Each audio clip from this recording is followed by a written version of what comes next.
Parte 7. Cuidar-se. Saúde do corpo.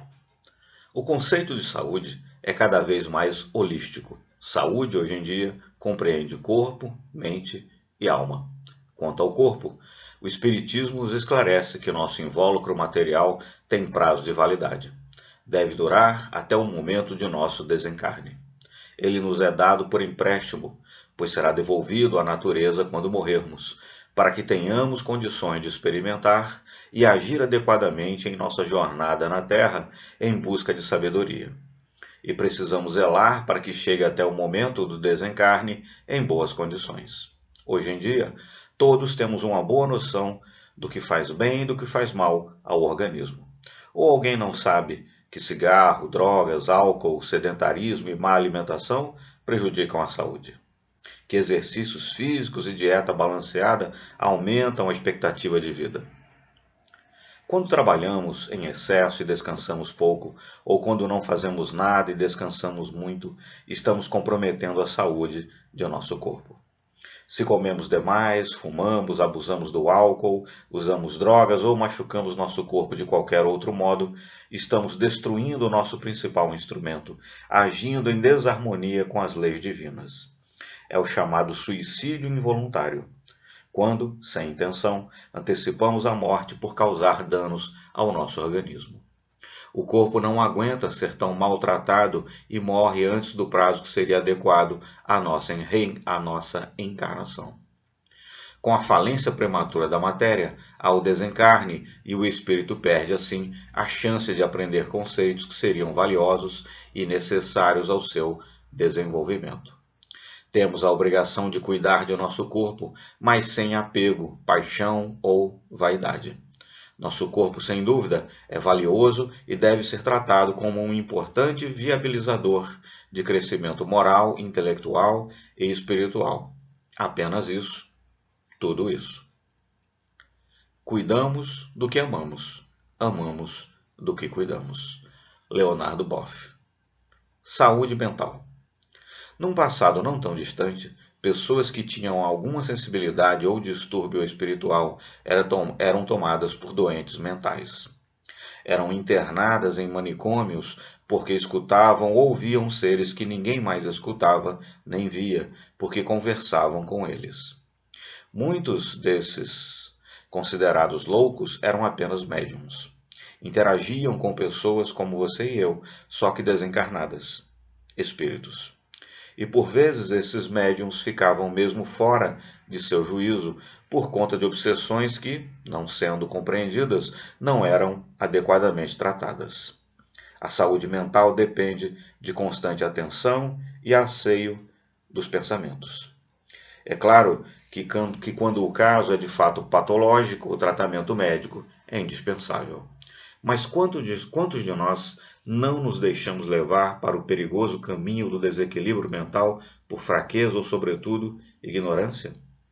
A diferença entre um ser dito normal e um desequilibrado é pequena.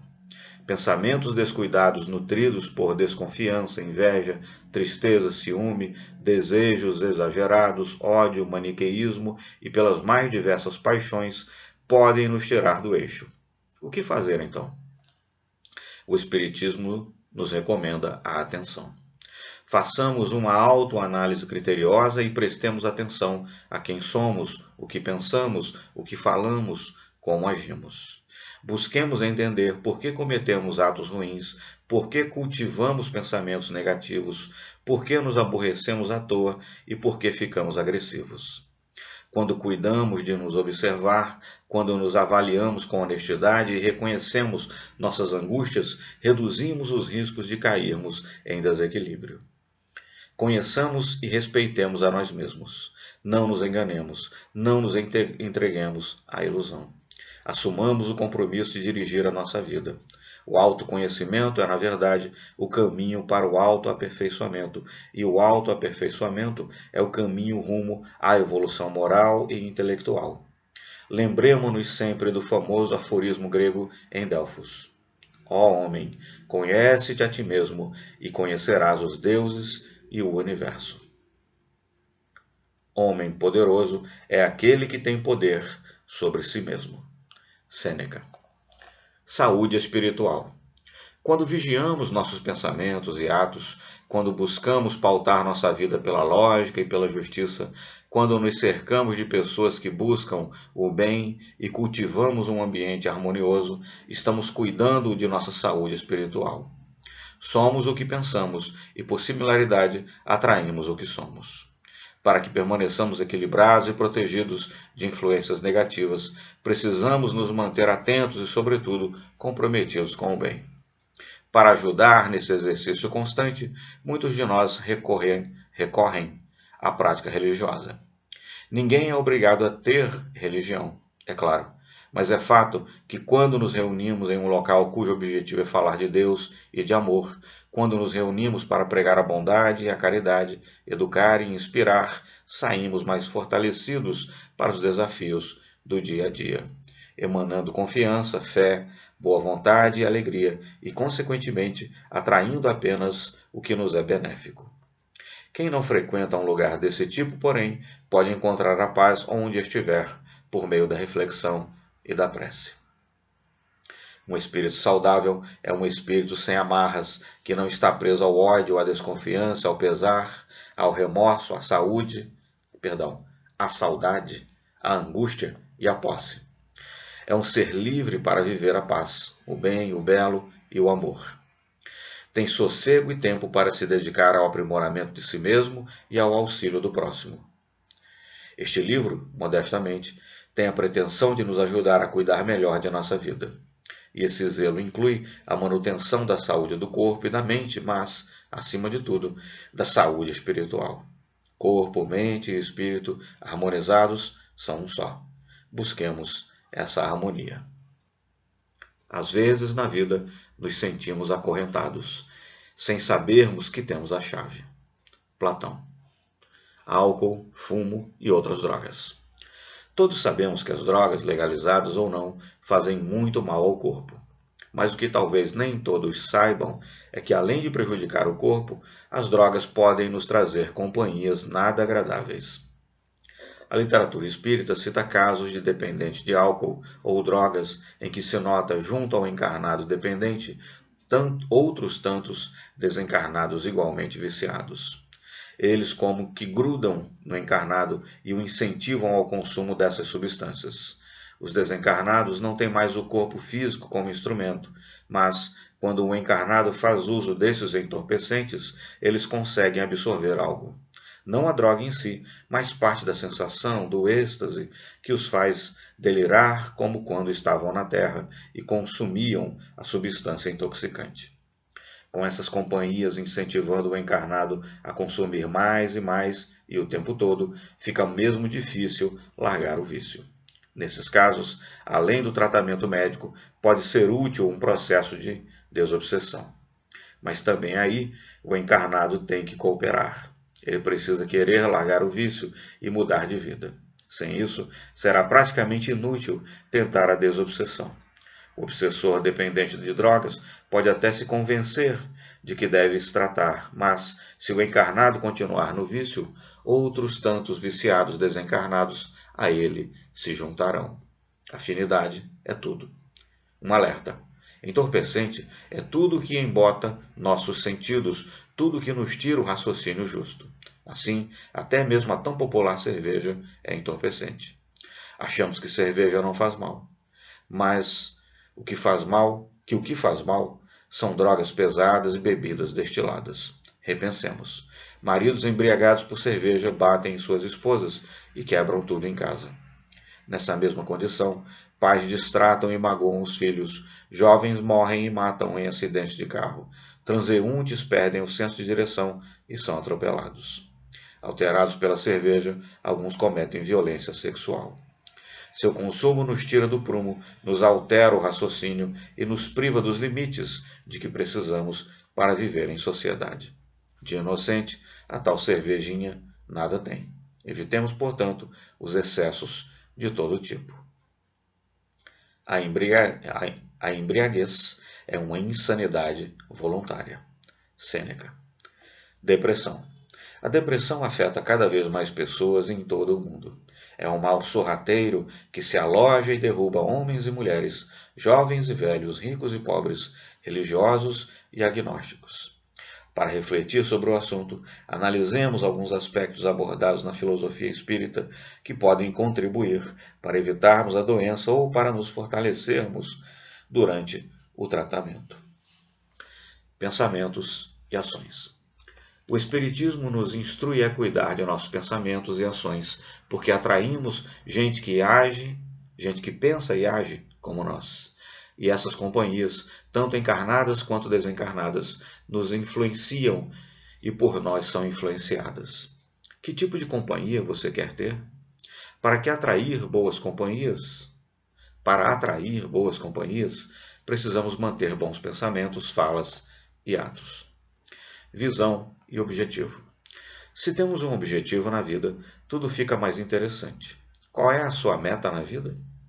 A meta de todos nós deveria ser a mesma: evolução moral e intelectual. Como e quando vamos atingir essa meta variam de pessoa para pessoa, pois os desafios de cada indivíduo são únicos. Objetivos nobres nos motivam e conferem sentido à vida, nos previnem do vazio, da falta de esperança, de pertencimento e de vontade. Euforia, alegria ou ânimo não são antônimos para a depressão. Sentido, rumo e confiança, sim. Fé. A fé raciocinada e calçada em estudo traz esperança, pois confia e atua. É gratificante e motivadora. Sentimos-nos melhores quando acreditamos em algo maior do que nós, que faz bem a nós e aos outros. A fé nos dá a confiança que nos move e, dessa forma, ajuda a prevenir a depressão. Autorrecompensa. Reconhecer cada progresso que fazemos, não importa se grande ou pequeno, nos alimenta e nos anima. Um comportamento que mudamos, um carinho que fazemos, uma ajuda que damos, uma reconciliação que promovemos, uma fala que emitimos a bem do outro, tudo isso são bons sinais. Tudo isso, se estivermos atentos e reconhecermos, nos alimenta de motivação e alegria, bons antídotos contra a depressão. Oração. A oração também tem seu papel na robustez de nossa saúde mental e espiritual. Quando rezamos, nos colocamos em posição de humildade e reconhecemos a magnitude de Deus e a nossa pequenez. E a oração não precisa ser longa, muito menos dita em tom formal, com palavras que normalmente não usamos. Rezar é conversar. Se rezamos com o coração e não apenas com a boca, nos aproximamos dos bons espíritos que buscam a promoção do bem da humanidade e a eles nos alinhamos. Pensamos, analisamos, ponderamos, assumimos posturas e compromissos com o bem. Isso tudo nos coloca numa posição ativa, significativa, energizada e em total oposição ao estado depressivo. Dedicação ao outro. Uma das mais eficientes terapias no combate à depressão é a prática da ajuda ao outro.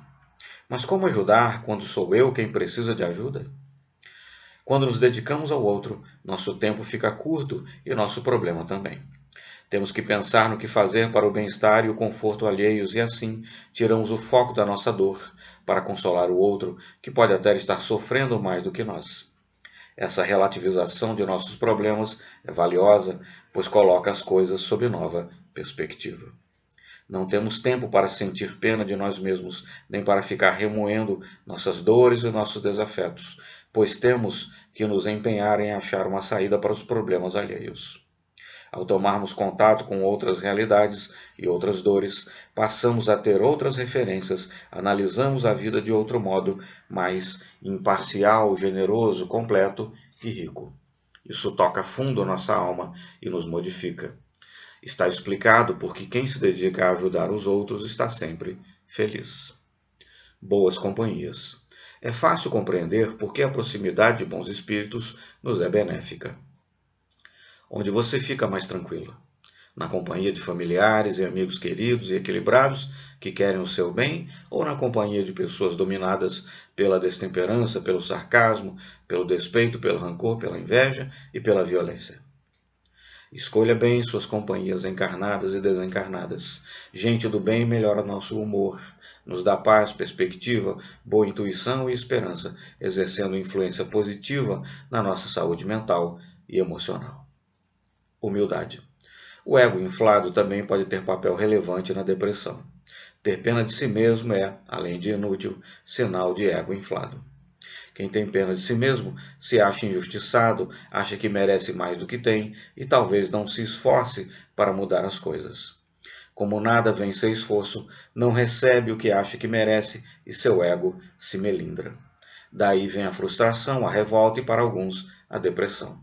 Mais uma razão para colocarmos nosso ego no lugar e no tamanho adequados. Nem menor, falta de autoestima, nem maior, arrogância. Estudo. Quanto menos ignorantes formos, mais fortalecidos estaremos para lidar com uma eventual depressão. Pessoas esclarecidas nas questões do bem viver, estão menos sujeitas a armadilhas que normalmente colocamos em nosso caminho. Elas enxergam os problemas como desejáveis ou, no mínimo, inevitáveis exercícios para o desenvolvimento da inteligência e da moral, e assim se abalam menos com as dificuldades da vida. Estudo traz conhecimento. Nossos desafios continuarão existindo, mas tudo fica bem mais leve quando aprendemos a lidar com eles com maior sensatez e menor paixão. Vigilância. Muitas vezes a depressão é fruto da psique do indivíduo ou de um distúrbio químico. A ausência de alguma substância necessária ao equilíbrio do organismo. No entanto, também há inúmeros relatos na literatura espírita de espíritos obsessores provocando a depressão em pessoas com as quais se relacionam. Esses espíritos, dependendo de nosso comportamento, da abertura que lhes dermos por nossa invigilância, ficam sugerindo pensamentos depressivos e derrotistas, inspirando desânimo, autodepreciação, autocomiseração e desesperança. Para evitar a companhia desses espíritos ainda bastante atrasados, temos que negar guarida aos maus pensamentos. É como trocar a água suja de um reservatório. Vamos colocando água limpa até que aos poucos toda a água suja tenha saído e ali reste apenas água cristalina e de boa qualidade. Daí para a frente é fechar todas as pequenas entradas e permanecer atento para evitar tudo o que pode contaminar a água. Pertencimento. Pertencer a uma turma, fazer parte de algum grupo, ajuda a evitar o estado depressivo. A solidão é ótima para que pensemos e nos encontremos conosco, mas somos seres gregários. Busquemos uma turma com a qual tenhamos afinidade. Pode ser um grupo religioso, um grupo de estudos, a turma do futebol, um grupo de voluntários numa ONG, um curso, nossa família ou mesmo amigos com quem nos encontremos de vez em quando. Não importa onde, desde que possamos nos sentir parte de um todo. Relevância. Falamos aqui de ser relevante não no sentido de ter autoridade, poder ou fama, mas de ser importante para alguém, pois precisamos nos sentir úteis e queridos. Ser irrelevante dói e deprime. E você? Tem gente que precisa de você? Se acha que não tem, saia procurando. Vá para a rua, busque um asilo ou um hospital onde possa atuar no bem. Aliás, olhe para o lado, para dentro de casa. Será que não tem ninguém aí precisando de você? Às vezes o outro necessita apenas de companhia, acalento, alguém que o ouça. Se nos doamos, somos importantes para muitos. Coragem.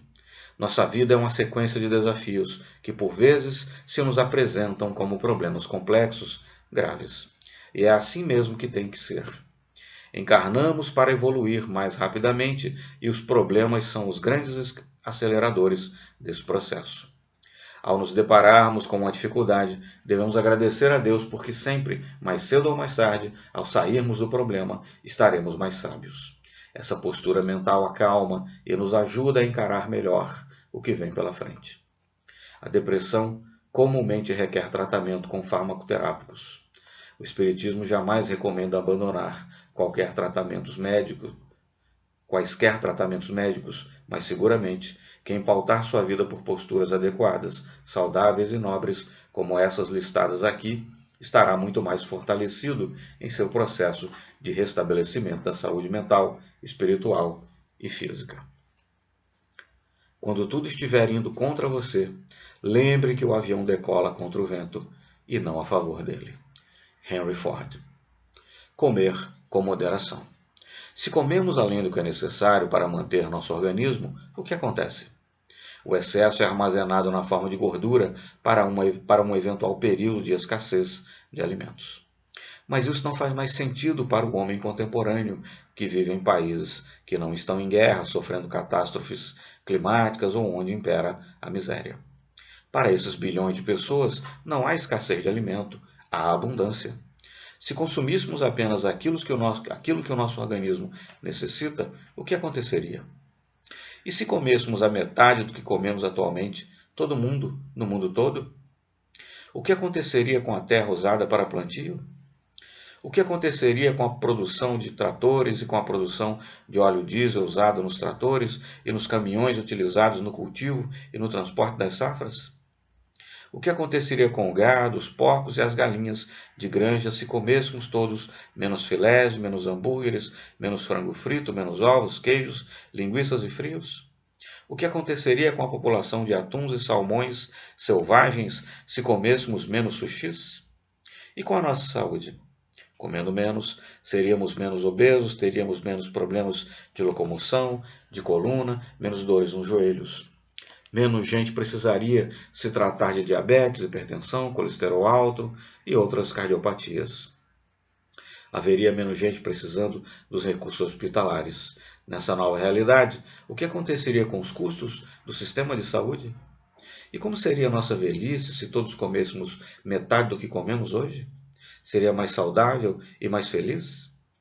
Cientistas apontam o risco de não termos água e terra suficientes para alimentar toda a ainda crescente população mundial. Mas se todos comêssemos menos, sobrariam terras em condições de plantio. Não seria necessário desmatar áreas de florestas nativas para plantar, então haveria mais nascentes de água fresca. Emitiríamos menos gás do escapamento de tratores, colheitadeiras e caminhões. Com menos gado, haveria menos emissão de gás metano. Ganharíamos uma bela vantagem na batalha contra o efeito estufa e o desequilíbrio climático. Não precisaríamos usar tanto agrotóxico nem tanto adubo. Com isso, poluiríamos menos o solo e os aquíferos. Comendo menos, haveria menos embalagens a poluir todo o canto e também menos dejetos humanos seriam despejados na natureza. O excesso de comida em nosso prato faz com que a Terra e a humanidade sofram para produzir mais. A consequência é uma alimentação menos natural e mais cheia de conservantes. O alimento que sobra no nosso prato falta no de outro. Cada quilo a mais em nosso corpo veio de muitos quilos de alimento ingerido em excesso. Cada quilo a mais em nossa obesa figura não é apenas um problema de estética ou de saúde. Cada grama a mais na nossa balança nos indica um crime que cometemos contra o planeta e contra nossos irmãos. É grave. Pensemos nisso ao fazer nosso prato. A cada dia, a natureza produz o suficiente para a nossa carência. Se cada um tomasse apenas o necessário, não haveria pobreza no mundo e ninguém morreria de fome. Gandhi. Alimentar-se de animais. O prestigiado escritor inglês George Bernard Shaw, dono de um elaborado humor, teria afirmado: os animais são meus amigos e eu não como meus amigos. Mas e os espíritas? Comem animais? Nem todos os espíritas são vegetarianos ou veganos. O que o espiritismo recomenda com relação à alimentação é o mesmo que recomenda com relação a tudo: bom senso e equilíbrio. Alimentar-se adequadamente é alimentar-se sem excessos. Comer ou não comer carne é uma decisão pessoal. O Espiritismo nos conta que espíritos superiores alimentam-se de forma muito frugal. Com o tempo, conforme avançarmos em nossa evolução, deixaremos de nos alimentar de animais. Se isso ainda não estiver no rol de nossas possibilidades, sigamos buscando ao menos uma alimentação saudável e frugal. Vale pensar, no entanto, o que estamos fomentando ao ingerir carne. O livro Comer Animais, de Jonathan Safran Foer, relata as terríveis condições a que são submetidos os animais destinados à alimentação humana. Outra boa forma de informação sobre o tema são os vídeos do PETA, uma organização bastante ativa na defesa dos animais, na defesa dos direitos dos animais. O desrespeito e os maus tratos dispensados aos animais criados para nos alimentar são regra desde a prenhez até o confinamento e o abate. Tomar consciência dessa realidade é um passo importante para quem está compromissado com um futuro melhor para a Terra e para todos os que nela habitam. O Livro dos Espíritos, em seu capítulo 4, também nos esclarece no assunto ao dizer: à medida que o espírito se purifica, o corpo que o reveste se aproxima igualmente da natureza espírita. A matéria torna-se menos densa, ele não mais se arrasta em sofrimento pela superfície do globo, as necessidades físicas são menos grosseiras e os seres vivos não têm mais necessidade de se destruírem mutuamente para se alimentar. Nada beneficiará tanto a saúde humana e aumentará as chances de sobrevivência da vida na Terra quanto a evolução para uma dieta vegetariana.